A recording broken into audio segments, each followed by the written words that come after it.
Hi, grade 5. This week we are reading The Friend Who Changed My Life. This week's genre is realistic fiction, and this is on page 450 in your literature anthology textbook. Our essential question this week is, what actions can we take to get along with others? So we're going to read about how one girl stands up to a bully, and this changes her life. I hated being the new kid at school. I was in the 5th grade and my family had moved to a new neighborhood. Already with a size 9 shoe, my feet were an awkward atrocity. My curly brown hair, the result of the religious use of pink rubber curlers, stayed wholesomely off my face with hair clips. How was I to know that straight ponytails and short blunt bangs were the rage at this school? Since I hadn't yet adopted the no socks look, my sense of style didn't mesh either. I wanted to fit in, but I didn't have the all-necessary confidence. To escape, I walked around with my nose in a book. Unfortunately, I wore my vulnerability like a brand new pair of milk white sneakers, all too ready to be scuffed. A bully took advantage. So here we read the description of the narrator. So she's describing herself. She seems like a real 5th grader, and this is one of the features of realistic fiction. She doesn't like being the new kid. She feels embarrassed by her feet and by her hairstyle. These are all feelings that many 5th graders have. She points out her vulnerability. She compares it to new milk white sneakers. They are all too ready to be scuffed. Okay, scuffed means that they are, she is putting herself out there to be bullied or to be embarrassed. Just like the white shoes will easily get dirty, she will easily be bullied.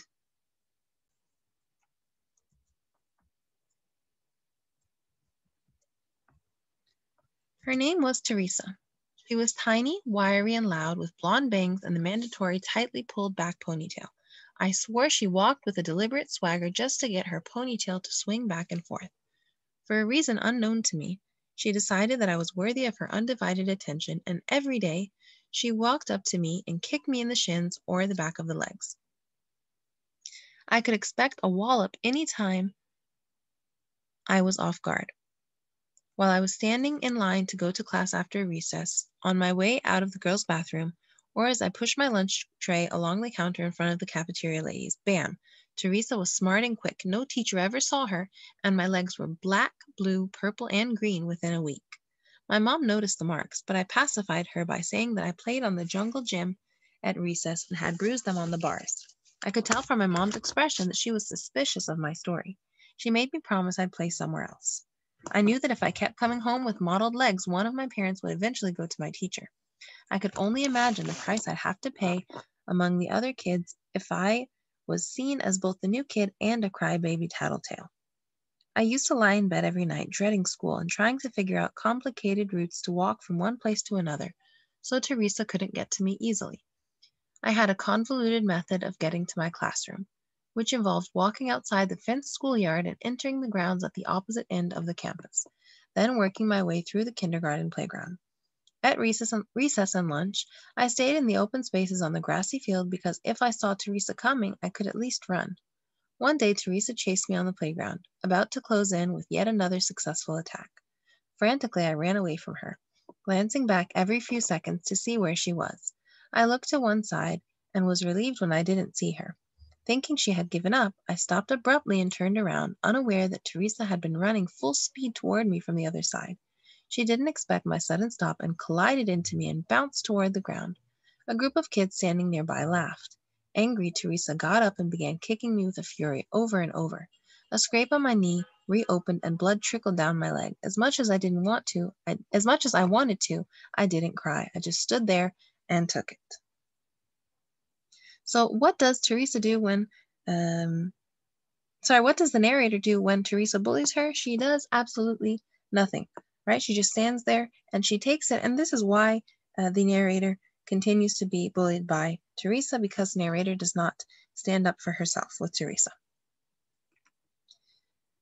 Mary Lou, also in the 5th grade, was the tallest and biggest girl in the entire school. including the 6th graders. She wasn't fat, but she was sturdy and big-boned and strong. Her red hair, thousands of freckles, and fair skin gave her a gentle giant appearance. Still, no one ever messed with her. When Mary Lou shoved her way through the crowd of kids and took my elbow, everyone backed away, including Teresa. Mary Lou ushered me to the girls' bathroom. As I stood there shaking, she took a wad of paper towels, wet them, handed them to me, and pointed to my bloodied leg. So Teresa's been bothering you? I nodded, hoping that the next words out of Mary Lou's mouth would be, well, I'm going to take care of her for you. I had visions of having a personal hero to protect me, fantasies of Mary Lou escorting me around the school with a protective arm over my shoulder, clobbering anyone who came near me. Instead, Mary Lou said, you can't let her keep doing this to you. She's never going to stop unless you make her stop. Get it? I really didn't get it, but I nodded. Listen, she's a pain, but if you don't stick up for yourself, things will get worse. You know that, don't you? So, who is Mary Lou? She is also a 5th grader, but she is the tallest and biggest girl in the entire school. So, of course, the narrator hopes that she will stay with her and keep the bully from bothering her. The narrator uses the word sturdy to describe Mary Lou. Sturdy means someone who is solid and strong. This has a positive connotation, right? Because the narrator says Mary wasn't fat. Fat, for example, is negative connotation, but the word sturdy would have a positive connotation, okay? So this contrast shows that the word sturdy is positive. We know that no one ever messed with Mary Lou, and then it also says that Mary Lou shoved her way through the crowd. These are important details. We know that Mary Lou fearlessly shoves the kids aside and she takes the narrator away from the bully, so she is powerful. She is not afraid of Teresa at all.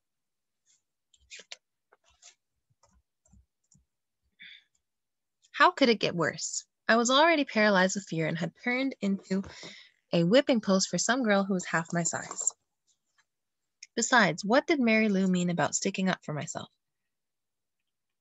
Did she want me to fight Teresa? That idea terrified me more than being kicked every day.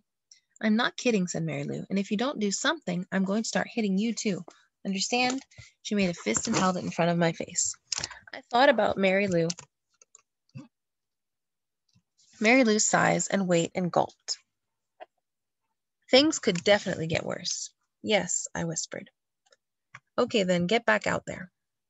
Now? Did she mean stand up for myself right now? I walked back to the playground with Mary Lou smugly following behind. I couldn't see a way out of the situation. In front of me was Teresa, and in back of me was Mary Lou. The first bell rang, and kids began to assemble in their assigned lines on the blacktop in front of the classrooms.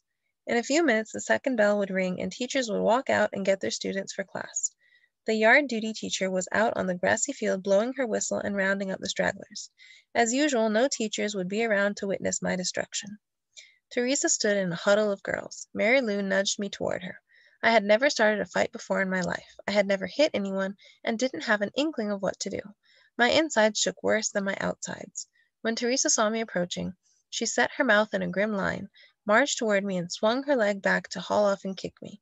I jumped back to avoid the kick. I made a fist and flailed my arm wildly, in some sort of ridiculous motion. Pop! In a miraculous blow, I caught Teresa in the nose, and blood sprayed across her clothes. I don't know which one of us was more surprised. So Mary Lou rescued the narrator, right? And then she tells her, if you don't stand up for yourself, if you don't stand up for yourself, I will hit you as well. Does she want to really hurt her? No, she just wants the narrator to stick up for herself. And she takes the step, she confronts Teresa, and she even punches her in the nose, right? She didn't mean to, but she hit her in the nose, and it caused for her nose to bleed all over her clothes. So they are both surprised, right? Teresa is surprised that the narrator is not scared, and that the narrator has this confidence and courage to stand up to her. And the narrator is surprised that she herself was able to do this. I don't remember what happened next. I know we brawled on the blacktop. Gritty sand scraped the bare skin on my arms, so they were fighting, right? They got into a big fight. I would notice the burns later. As we rolled over and over, tiny pebbles embedded in my face. One of them made a substantial puncture that didn't heal for weeks. The pock remained for years. I'm not sure who separated us and broke it up. In a matter of minutes, someone retrieved the yard duty teacher, and she quarreled and ceremoniously walked us to the principal's office. I, the nice girl, the good girl, was going to the principal's office for fighting. Devastated, I hung my head. Sitting on the bench outside the principal's office and waiting to be called in, I worried about several things. Would the school tell my parents? What would my punishment be? What would Teresa do to get back at me? What would the other kids think? Branded, I was now a bad girl. The yard duty teacher deposited us in 2 chairs side by side in the principal's office and placed the referral slip on his desk. Our principal was a balding man with glasses and a kind grandfatherly face. He seemed happy to see us. Smiling, he said, "Well, girls, I want you to put your heads together and decide what your punishment should be while I make a phone call."